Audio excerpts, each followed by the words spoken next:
6 अगस्त 1945 की सुबह ठीक 8:15 बजे अमेरिकी बम वर्षक विमान एलोना गे ने जापान के हिरोशिमा शहर पर दुनिया का पहला परमाणु बम गिराया। 43 सेकंड हवा में रहने के बाद लिटिल बॉय फट गया।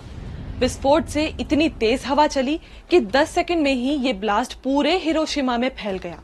70,000 लोग चंद मिनटों में मारे गए। इनमें से कुछ लोग तो जहां थे वहीं भाप बन गए। ये सिर्फ एक परमाणु बम की भयावहता का मंजर है। भारत के पास इससे कई बड़ी क्षमता के 164 परमाणु हथियार मौजूद हैं, जिसके इस्तेमाल का फैसला एक पॉलिटिकल काउंसिल लेती है। इसके मुखिया प्रधानमंत्री होते हैं, यानी भारत के प्रधानमंत्री के पास परमाणु हथियारों की कमांड का एक्सक्लूसिव राइट होता है। दिसंबर 1948 में संविधान सभा की बैठक में राष्ट्रपति और प्रधानमंत्री पद की शक्तियों पर बहस चल रही थी कि किसे अधिक शक्तियां दी जानी चाहिए।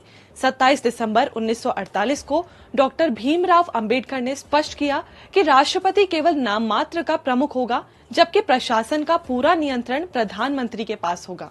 अंबेडकर ने कहा कि संविधान में प्रधानमंत्री का कद अमेरिका के राष्ट्रपति के बराबर है और राष्ट्रपति केवल एक प्रतीकात्मक मुखिया होगा। संविधान सभा के सदस्यों को संदेह था कि अगर राष्ट्रपति को अधिक शक्तिशाली बना दिया जाए तो वह निरंकुश सम्राट बन सकता है और मनमानी कर सकता है। अब जानते हैं प्रधानमंत्री की कुछ प्रैक्टिकल पावर्स, जिससे पता चलता है कि प्रधानमंत्री का पद कितना ताकतवर होता है। 25 जून 1975 की सुबह इंदिरा गांधी एक सफदरगंज रोड स्थित अपने आवास पर खुफिया रिपोर्टों के ढेर के सामने बैठी थी। उनके साथ पश्चिम बंगाल के मुख्यमंत्री सिद्धार्थ शंकर राय भी थे। करीब 2 घंटे की बातचीत के बाद इंदिरा गांधी ने कहा, देश में अव्यवस्था फैल गई है, हमें कड़े फैसले लेने की जरूरत है। संवैधानिक स्थिति समझने के बाद सिद्धार्थ शंकर राय ने कहा, आप आंतरिक गड़बड़ियों से निपटने के लिए धारा 352 के तहत आपातकाल की घोषणा कर सकती हैं। इंदिरा गांधी ने शाम करीब 5 बजे राष्ट्रपति को इसकी जानकारी दी और 6 जून 1975 को सुबह 6 बजे मंत्रिपरिषद की बैठक के बाद राष्ट्रपति ने इंदिरा की सिफारिश पर देश में इमरजेंसी की घोषणा कर दी। भाइयों और बहनों, राष्ट्रपति जी ने आपातकाल की घोषणा की है। ये भारत के इतिहास का एक ऐसा पल था जब प्रधानमंत्री ने अपनी शक्तियों का प्रयोग करके देश में इमरजेंसी लगा दी। हालांकि इसके पहले और बाद में भी अपनी शक्तियों का इस्तेमाल करके प्रधानमंत्री ने कभी राज्यों में राष्ट्रपति शासन लगाकर नियंत्रण अपने हाथ में लिया, तो कभी आर्म्ड फोर्सेस का इस्तेमाल करके पाकिस्तान में घुसकर सर्जिकल स्ट्राइक की। दरअसल भारतीय संविधान में सरकार की संसदीय व्यवस्था ब्रिटिश मॉडल पर आधारित है, जिसमें भारत में सभी पावर्स प्रधानमंत्री के पास होती हैं।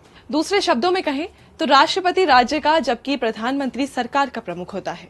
संविधान के आर्टिकल 74 के तहत राष्ट्रपति को सलाह देने के लिए प्रधानमंत्री की अध्यक्षता में एक मंत्रिपरिषद होगी और प्रधानमंत्री की सलाह की कोर्ट में जांच नहीं की जा सकती।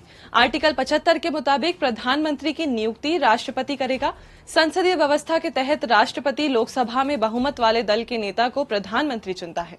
आर्टिकल 78 के मुताबिक प्रधानमंत्री सरकार के निर्णयों की जानकारी राष्ट्रपति को देता है। आर्टिकल 85 के तहत प्रधानमंत्री को राष्ट्रपति से परामर्श करके संसद का सत्र बुलाने और भंग करने की पावर होती है। आर्टिकल 88 के तहत प्रधानमंत्री को किसी भी सदन में बोलने और कार्यवाही में भाग लेने का अधिकार है। प्रधानमंत्री को भारत की संचित निधि खर्च करने का अधिकार है। देश को टैक्स, राजस्व, कर्ज समेत अलग अलग कई तरीकों से आमदनी देनी होती है। ये सारी कमाई एक साझा कोष में जमा हो जाती है। इसे देश की संचित निधि या कंसोलिडेटेड फंड्स कहते हैं। इसका जिक्र संविधान के आर्टिकल 266(1) में है। संसद देश की संचित निधि की मालिक है। इसमें से एक भी पैसा निकालने के लिए लोकसभा की मंजूरी जरूरी होती है। मंत्रिपरिषद का प्रमुख होने के नाते प्रधानमंत्री के पास कई शक्तियां होती हैं, जैसे कैबिनेट के मंत्रियों को चुनने, उनके विभागों के बंटवारे और बर्खास्त करने तक की भी ताकत प्रधानमंत्री के पास है।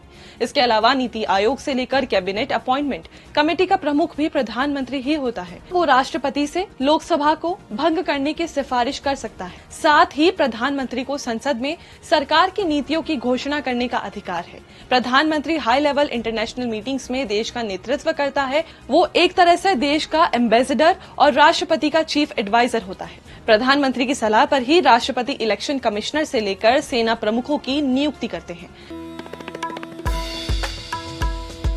अगर आपको ये वीडियो पसंद आई है तो प्लीज़ इसे लाइक और शेयर कीजिए और ऐसे ही जानकारी से भरी वीडियोस के लिए हमारे चैनल को सब्सक्राइब करें।